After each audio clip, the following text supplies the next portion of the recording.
Negara Uni Soviet muncul setelah terjadinya revolusi Bolshevik atau revolusi Oktober 1917 yang dipimpin oleh Vladimir Lenin.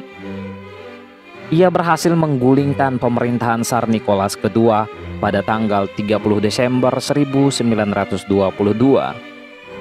Lenin membentuk Uni Soviet yang meliputi banyak negara bagian.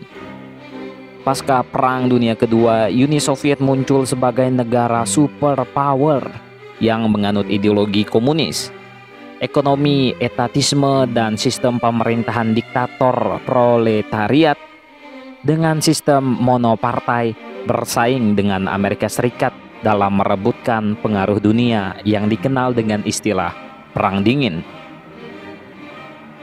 Menjelang akhir tahun 80-an, Uni Soviet mengalami gejolak. Hal ini dikarenakan ekonomi Soviet yang semakin memburuk.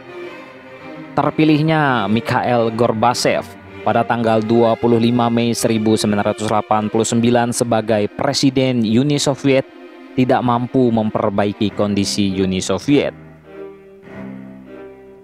Program Glasnost, Perestroika, dan demokratisasi mengalami kegagalan. Kegagalan itu terbukti dengan situasi ekonomi yang menjadi lebih buruk, kondisi politik yang tidak stabil, dan terjadinya konflik antar etnis dan gerakan separatisme.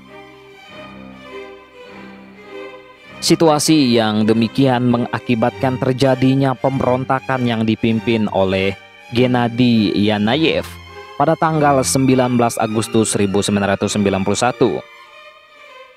Kudeta ini mengalami kegagalan dikarenakan ditentang oleh Boris Yeltsin, yang saat itu adalah Presiden Rusia.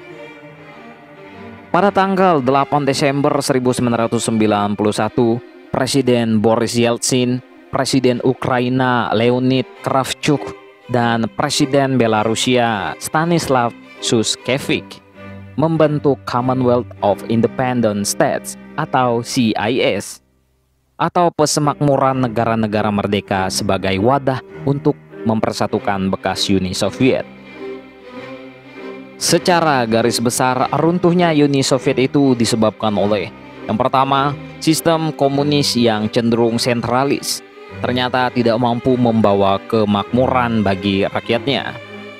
Yang kedua, sistem pemerintahan diktator proletariat yang dikuasai oleh kelompok-kelompok tertentu mengakibatkan lahirnya gerakan pro-demokrasi.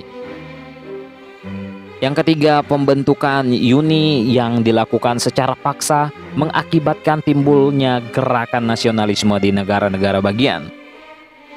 Dan yang keempat, karena keadaan ekonomi yang semakin memburuk mengakibatkan dominasi militer yang dulunya sangat kuat menjadi berkurang akibat kekurangan dana yang tersedia. Jadi kurang lebih seperti itulah kira-kira garis besar runtuhnya Uni Soviet. Tentang ini, bagaimana menurut kalian? Coy.